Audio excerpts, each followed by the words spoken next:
Na želanie pripravím parené buchty plnené slivkovým lekvárom. Pre jedných je to možno rutinná záležitosť a pre druhých méta nedosiahnuteľná.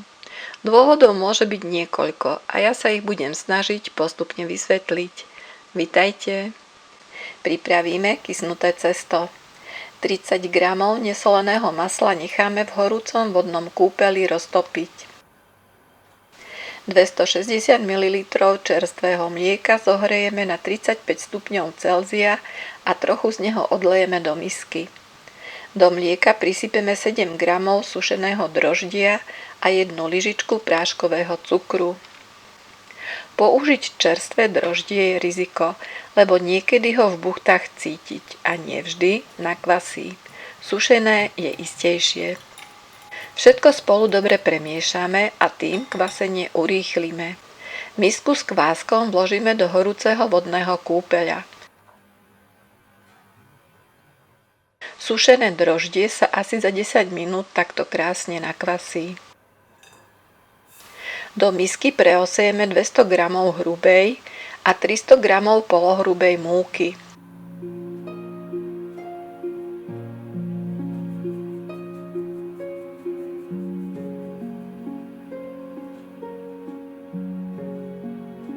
Do múky prisypeme lyžičku soli. Sypke prísady premiešame. Prilejeme zvyšok teplého mlieka, kvások, 1 celé vajíčko a 30 g roztopeného masla. Cesto budem miesiť ručne, aby bolo možné sledovať, ako sa mení a či je riedke alebo husté. Najskôr vareškou všetko spolu premiešame. Cesto sa spočiatku musí na varechu a misu lepiť. Keď sa nelepí, tak je husté a treba do neho pridať 2 až 3 lyžice mlieka. Ja som mlieko nepridávala. Ak sa rozhodnete cesto robiť len z polohrubej múky, tak mlieka prilejte menej. Polohrubá a hladká múka má nižšiu nasiakavosť ako hrubá a cesto z uvedeného množstva surovín by bolo riedke.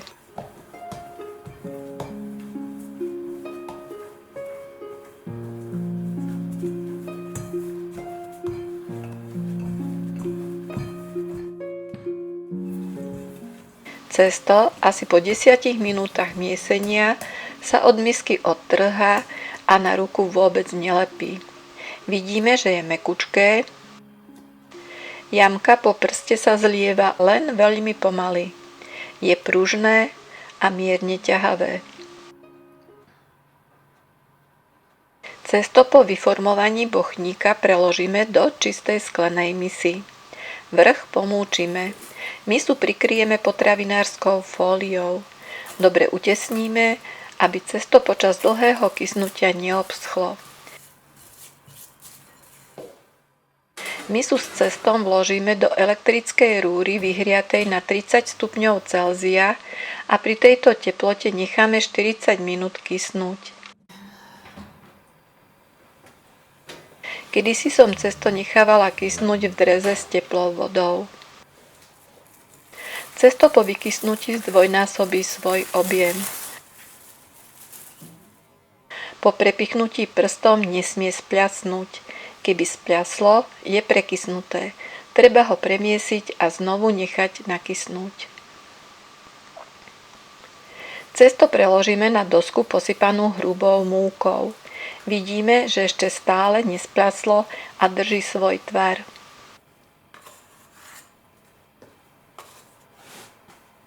Cesto nikdy nevaľkáme v celku, ale pracujeme s ním postupne. Je to veľmi dôležité. Valček prekrojíme na 4 rovnaké časti. Ja som ich aj vážila, aby buchtičky boli približne rovnako veľké. Každý bochník jemne premiesime. Dosku posypeme hrubou múkou len toľko, aby sa cesto na ňu nelepilo. Pri väčšom množstve múky by bolo tvrdé. Vyformované bochníky budeme vaľkať a plniť postupne.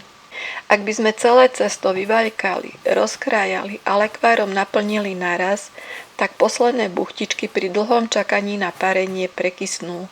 Preto najviac nepodárkov býva vždy na konci. Vyformované bochníky prikryjeme mysou, aby si dokázali udržať vlhkosť. Na vaľkanie budú čakať dosť dlho a pod utierkou by vrch mohol obschnúť a popraskať. Vaľkame na priemer asi 15 cm, nie viac. Cesto musí byť dostatočne hrubé, aby cezeň nepresvítal lekvár. Vyvaľkaný bochník prekrojíme na 4 rovnaké časti. Klasická náplň parených buchiet je slivkový lekvár, no môžeme ho nahradiť aj čerstvým alebo sterilizovaným ovocím. Dobré sú marhule, broskyne, slivky a podobne.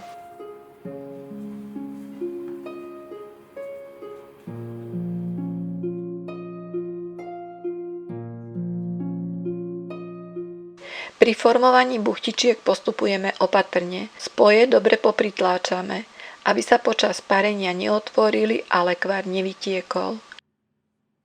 Na 16 buchtičiek potrebujeme aspoň 250 g lekváru. Naraz vyformujeme len 5 buchtičiek. Do môjho hrnca by sa zmestilo aj viac, no dávam len 5, maximálne 6. Pri parení vysvetlím prečo. Buchtičky prikryjeme potravinárskou fóliou a vyvaľkáme druhý bochník. Do počtu potrebujeme ešte jednu buchtičku. Zvyšné vyvaľkané cesto prikryjeme fóliou. Buchtičky necháme 5 minút odpočívať. Za tento čas trochu podkysnú, no určite neprekysnú. Širší kastrol do 1/3 naplníme vodou. Na vrch pevne uviažeme utierku, prikryjeme a vodu rozvaríme. Aby sa vytvorilo dostatok pary a zároveň sa neodparilo veľa vody, tak výkon sporáka som stiahla na stupeň číslo 8. Môj sporák má maximálny stupeň 9. Na utierku uložíme 5 buchtičiek ďalej od seba. Tým vytvoríme dostatočný priestor na prenikanie pary zo všetkých strán. Kastrol natesno prikryjeme. Únik pary bude minimálny a voda sa nevyparí. Počas parenia neodokrývame. Buchtičky paríme presne 7 minút. Keby boli väčšie alebo menšie, tak čas parenia sa tomu musí prispôsobiť. Pokračujeme prípravou ďalších 5 buchtičiek. Pod sklenenou mysou pekne vidíme, ako buchtičky naberajú na objeme. Zrazená para steká po stene misy naspäť do hrnca. Na buchtičky nekvapká, čo je tiež veľmi dôležité, lebo robíme buchty parené a nie varené. Parené buchtičky budeme ukladať na drevenú doštičku. Tá prebytočnú paru z nich vysaje. A prichádza očakávaný moment, kedy zistíme, či sa buchtičky podarili alebo nie. Veľmi často sa stáva, že buchtičky po odokrytí spľasnú a vtedy cítime veľké sklamanie. Kedysi sa to stalo aj mne a trvalo mi dosť dlho, pokiaľ som prišla na to, prečo. Nakoniec som si vytvorila svoj vlastný recept a postup, ktorého keď sa budete detailne pridržiavať, tak nakoniec svojho snaženia sa budete radovať z takýchto utešených parených buchtičiek.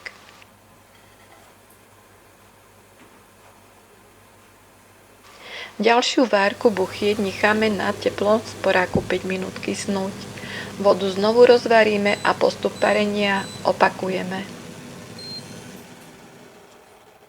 Prečo niektoré buchty po vytiahnutí z pary spľasnú, sú hrboľaté, premočené, nepružné, ba až blatové?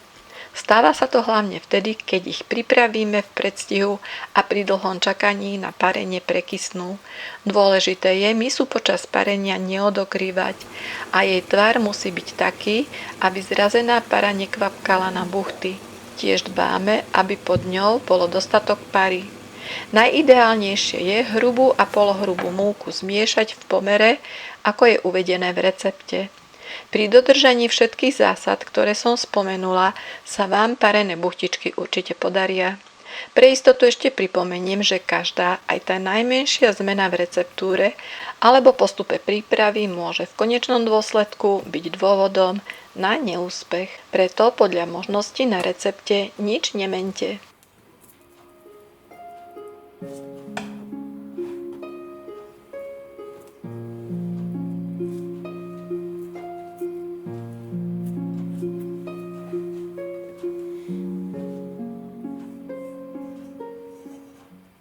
Vidíme, že počas parenia z kastrola veľa vody neubudlo. Maslo na potretie buchtičiek necháme v horúcom vodnom kúpeli roztopiť. Posýpky pripravíme podľa vlastnej chuti. Prvá je orechová.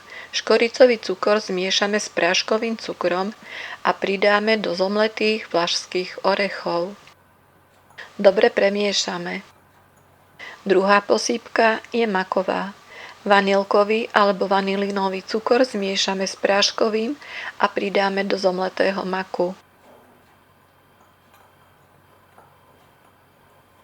Tretia posýpka je kakaová, no kakao s cukrom nemiešame, lebo by stratilo prirodzenú farbu. Buchtičky pred podávaním dobre omastíme.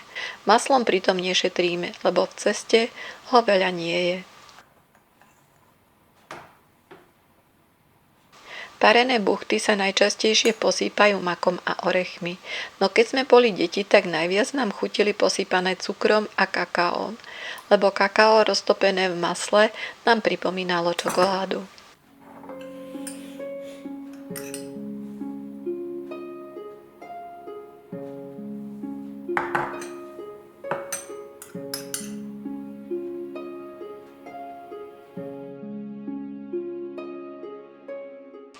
Buchtičky zohriaté nad parou sú chutné aj na druhý deň.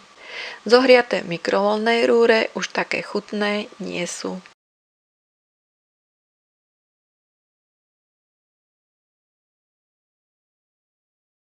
Video je už dosť dlhé, ale ešte rýchlo pozrieme, ako buchtička vyzerá po prekrojení. Uparená je dobre, na nôž sa nelepí, je mäkučká, veľmi pružná a jej povrch je stále hladký. Keď parené buchty podávam na obed, tak ich podlievam väčším množstvom roztopeného masla a vtedy sú výdatnejšie. Na večeru, aby boli dietnejšie, ich podlievam len teplým mliekom. No parené buchty jemne potreté maslom a posypané posýpkou môžeme podávať hoci aj ako dezert, len tak do ruky. Ďakujem za sledovanie a prajem vám všetko dobré.